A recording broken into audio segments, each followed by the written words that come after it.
आइए सुनते हैं गंगाराम पटेल और बुलाखीराम नाई की कहानी। चमत्कारी तलवार। काशी से वापस लौटते हुए अगले दिन बुलाखीराम नाई ने एक नए नगर में जो कुछ देखा उसका विवरण इस प्रकार है। बुलाखीराम ने देखा कि एक बहुत ही दरिद्र दीनहीन व्यक्ति से, जिसके वस्त्र फटे हुए थे, दाढ़ी बड़ी हुई थी, राजा के 4 सिपाही राजा के पास ले जाने का आग्रह कर रहे थे, लेकिन वो व्यक्ति बार बार उनसे राजा के पास न ले जाने का आग्रह कर रहा था। कौन था वो दरिद्र व्यक्ति? राजा के सिपाही क्यों उसे राजा के पास ले जाना चाहते थे और वो क्यों राजा के पास नहीं जाना चाहता था? इन्हीं बातों के विषय में सोचते हुए बुलाखीराम वापस लौट आया। रात के समय जब दोनों ने भोजन कर लिया और बुलाखी ने पटेल का बिस्तर लगाकर उसके एक किनारे हुक्का भरकर रख दिया, तो पटेल ने बिस्तर पर बैठकर बुलाखी से पूछा, हाँ तो भाई बुलाखीराम, अब बताओ आज कौन सी विचित्र बात इस शहर में देखा है? इस पर बुलाखीराम ने शाम के समय जो कुछ देखा था सब कह सुनाया। सुनकर पटेल ने कहा, भाई बुलाखीराम, यहाँ से पश्चिम की दिशा में 100 कोस की दूरी पर एक नगर है, धर्मपुर। उस नगर में राजबीर सिंह नाम का एक क्षत्रिय रहता था। उसकी पत्नी का नाम रामवती था।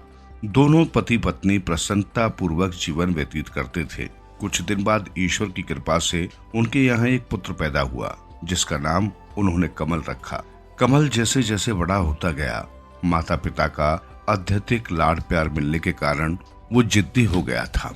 माता पिता भी क्योंकि उसकी प्रत्येक जिद पूरी कर देते थे, अतः उसकी जिद करने की आदत बढ़ती गई। धीरे धीरे वो 20 वर्ष का नवयुवक हो गया। संयोग से उसी दौरान प्रकृति ने अपना प्रकोप दिखाया। एक भयंकर भूकंप उस शहर में आया, जिसके कारण न सिर्फ कमल का मकान अपितु शहर की भी अधिकांश इमारतें ध्वस्त हो गईं। सैकड़ों लोग मलबे के नीचे दबकर मर गए, हजारों लोग जख्मी हो गए। मरने वालों में कमल के माता पिता भी थे। इस दारुण दुख के कारण कमल के दिल पर भारी आघात लगा। उसने जैसे तैसे अपने माता पिता का अंतिम क्रियाक्रम संपन्न किया और फिर अपनी स्थिति पर सोचने लगा। मकान तो रहने योग्य रह ही नहीं गया था, धन भी उसके पास कुछ खास नहीं था। अब उसे ये चिंता हुई कि उसका गुजारा कैसे होगा। माँ बाप का लाडला होने के कारण कभी उसने ऐसा कोई काम सीखने का प्रयास ही नहीं किया था जो आगे चलकर उसकी जीविका उपार्जन करने में सहायक होता, और मेहनत मजदूरी का काम वो करना नहीं चाहता था। जब तक माता पिता द्वारा अर्जित धन उसके पास रहा, वो उससे अपना गुजारा चलाता रहा, लेकिन जब वो धन समाप्त हो गया तो स्थिति भूखों मरने की आ पहुंची। तब उसने विचार किया कि नगर छोड़कर किसी दूसरे नगर में चलना चाहिए। इस नगर में तो सभी लोग उसे जानते हैं, इसलिए वो यहाँ भीख भी नहीं मांग सकता। लेकिन परदेश में ऐसी कोई परेशानी नहीं है, वहाँ वो भीख मांगकर भी अपना गुजारा कर लेगा। तब भी उसे पहचानने वाला कोई नहीं है। ऐसा विचार कर वो अपना नगर छोड़कर परदेश के लिए चल पड़ा। कमल निरंतर 8 दिन एक ही दिशा में आगे बढ़ता रहा। उसे भूख लगती तो वो जंगली बेर या कंदमूल फल आदि तोड़कर खा लेता और किसी नदी या सरोवर का जल पीकर अपनी प्यास मिटा लेता। एक दिन वो एक ऐसे जंगल में पहुंचा जहां न कोई तालाब था और न कोई नदी। उसे प्यास लगी हुई थी, अतः वो पानी की तलाश में इधर उधर भटकने लगा। काफी दूर चलने पर उसे एक अम्रकुंज नजर आया। उस अम्रकुंज में सिर्फ आम के ही वृक्ष नहीं थे, दूसरे भी अनेक प्रकार के वृक्ष थे जिन पर फल लगे हुए थे। कुंज के बीचों बीच एक मनोरम सरोवर था, जिसमें नाना प्रकार के जलचर किलोल कर रहे थे। कुंज में पहुंचकर कमल ने सबसे पहले तो सरोवर से भरपेट पानी पिया, फिर वृक्षों से कुछ फल तोड़े और अपनी भूख शांत की। तत्पश्चात वो एक वृक्ष का सहारा लेकर पृथ्वी पर बैठ गया। वह परिश्रम के कारण बुरी तरह से थका हुआ था, अतः जल्दी ही उसे नींद आई और वो सो गया। वो अमरकुंज परियों के राजा का था। उसने अपनी बेटी शबनम के लिए उस अमरकुंज का निर्माण कराया था। परियों की शहजादी शबनम कभी कभी अपनी सखियों के साथ सैर करने के लिए आती रहती थी। जिस दिन की ये घटना है, संयोग से अपनी सहेलियों के साथ वो वहां आई हुई थी। कमल को जब उसने अपने अमरकुंज में बेसुध सोए हुए देखा तो वो उस पर मोहित हो गई। परियों की शहजादी ने जब अपनी पायल झंझनाई तो उनके घुंघरुओं की आवाज सुनकर कमल की नींद टूट गई। आंख खोलकर देखा तो सामने एक परी जात को पाया। दोनों की आंखें मिली, दोनों ही एक दूसरे के अदृश्य प्रेम में बंध गए। फिर तो उनमें देर तक बातें होती रही। परियों की शहजादी ने कमल को अपना परिचय दिया और कमल ने उससे अपनी आप बीती सुना दी। कमल की दास्तान सुनकर परी शबनम का दिल पसीज उठा। उसे कमल पर दया आ गई। उसने अपने गले से तावीज उतारा और उसे कमल को देकर कहा, हे युवक, ये तावीज अपने पास रख लो। ये मेरे प्रेम की निशानी है। तुम इसे कभी अपने शरीर से अलग मत करना। ये हर संकट में तुम्हारे काम आएगा। ये कहकर वो परी वहां से चली गई। कमल भी उठकर अपने गंतव्य की ओर चल पड़ा।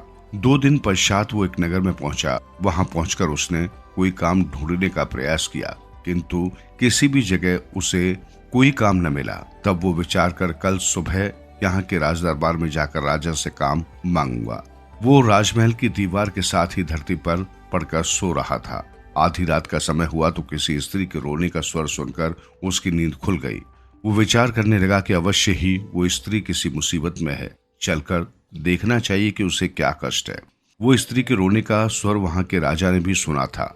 वो उस समय जाग रहा था, ये देखने के लिए कि उस दुखियारी स्त्री को क्या कष्ट है जो वो आधी रात को इस प्रकार रो रही है। राजा महल से निकलकर उस दिशा में चल पड़ा जिधर से रोने का स्वर आ रहा था। उधर कमल भी राजा से पहले उस स्त्री के रोने की दिशा में चल पड़ा। कमल राजा से पहले उस स्त्री के पास पहुंचा। उस स्त्री ने अच्छे वस्त्र आभूषण धारण किए हुए थे।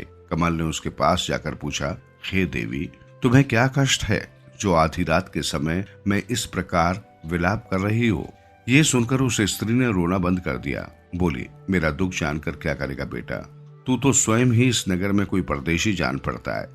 तेरी हालत भी किसी दीनहीन व्यक्ति जैसी दिखाई दे रही है। मेरा दुख तो वही व्यक्ति दूर कर सकता है जो हर तरह से सामर्थ्य रखता हूँ। हे देवी, सुनकर कमल ने कहा, जब अपने मुख से मुझे बेटा कहा है तो अपने बेटे से अपना दुख जरूर कहो। भला बेटा माँ के काम नहीं आएगा तो कौन आएगा? रहा दीनहीन होने की बात, मैं दीनहीन जरूर हूँ, यहाँ परदेशी भी हूँ, लेकिन सामर्थ्य में किसी से कम नहीं हूँ। तुम सेवा बताओ, मैं भी उसे पूरी करने की कोशिश करूंगा।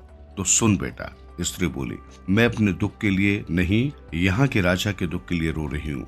मैं इस राज्य की राज्य लक्ष्मी हूँ।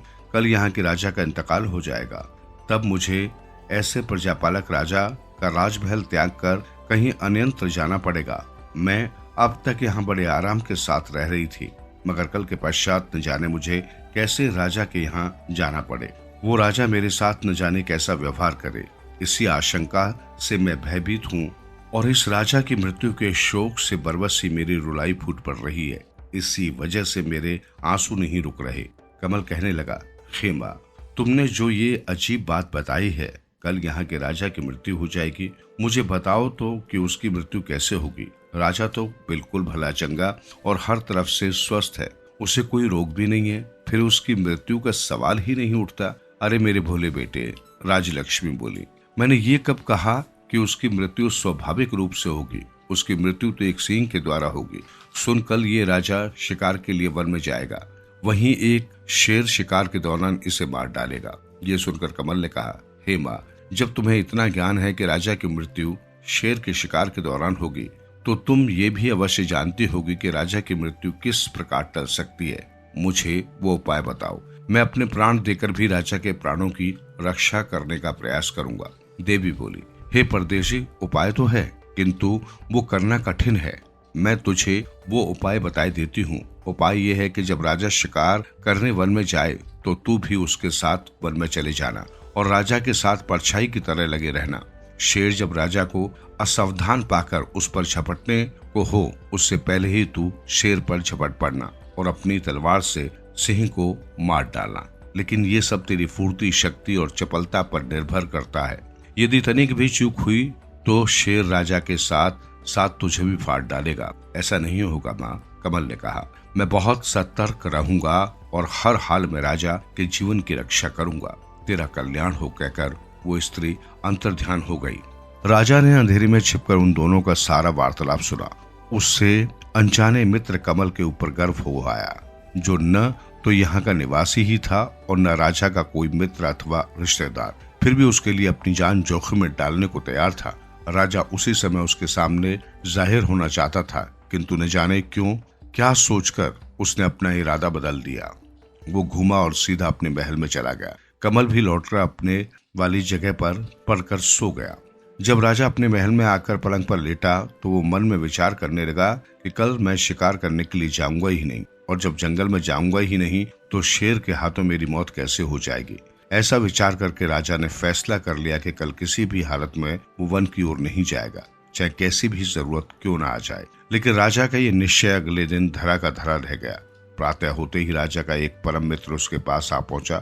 उसका वो मित्र स्वयं भी एक रियासत का राजकुमार था और एक कुशल शिकारी भी था। उसने जब राजा से शिकार करने के लिए वन में चलने को कहा तो राजा इनकार न कर सका और अपने शिकारियों को साथ लेकर वन की ओर चल पड़ा। इस बीच कमल साई की तरह राजा के साथ लगा रहा।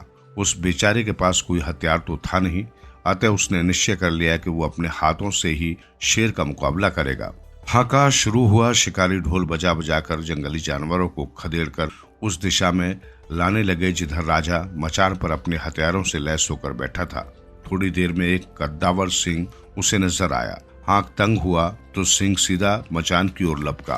राजा ने निशाना बांधा और शेर पर तीर छोड़ दिया, लेकिन दुर्भाग्यवश तीर शेर की छाती में न लग उसकी पूंछ के समीप जा लगा। इससे शेर क्रोधित हो गया और उसने मचान की ओर छलांग लगा दी। इस बार राजा ने उसकी ओर अपना भाला फेंका तो शेर की पीठ में जा धंसा। शेर ने एक झुरझुरी सी ली, अपनी पीठ लहराई और राजा का फेंका हुआ भाला उसकी पीठ से निकलकर नीचे गिर गया। इस बीच मचान के पास खड़ा कमल मूक दर्शक की तरह खड़ा रहा।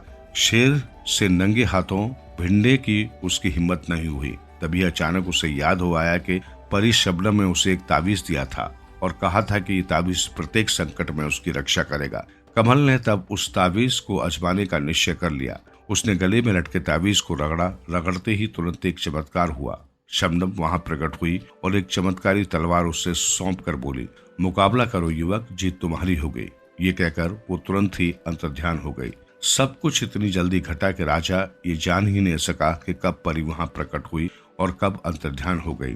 बहरहाल कमल के हाथों में तो अब एक अमोघ अस्त्र आ चुका था।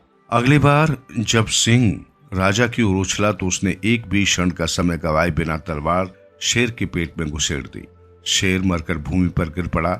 शेर के मरते ही राजा का आतंकित चेहरा फिर से खिल उठा। राजा के साथ गए सभी शिकारी भी शोर मचाने लगे कि राजा ने शेर का शिकार कर लिया है। वो राजा की जय जयकार करने लगे। कमल ने उनके आनंद में खलल डालना मुनासिब न समझा, अतः वो जिस प्रकार राजा के साथ आया था राजा के लौटने से पहले ही शहर लौट गया। दूसरे दिन राजा को कमल का ध्यान आया। उसने गंभीरता से सोचा तो उसे ज्ञात हुआ कि सिंह की मृत्यु उसके भाले से नहीं, उस अनजान मददगार की तलवार से हुई थी, जो किसी देवदूत के समान अचानक ही वहां उसकी सहायता के लिए पहुंच गया था। तब उसने कमल को ढूंढकर लाने के लिए आदेश जारी कर दिया। दरअसल राजा कमल को बुलाकर उससे सम्मानित करना चाहता था। वो चाहता था कि इस सेवा के बदले में वो उस युवक को सम्मान के साथ साथ कोई सम्मानीय पद भी अपने दरबार में दे, ताकि वो कुछ ऋणयुक्त हो सके। इतनी कहानी सुनाकर पटेल जी चुप हो गए। उन्होंने हुक्के की निगाली मुंह में लगाकर एक जोरदार कश खींचा।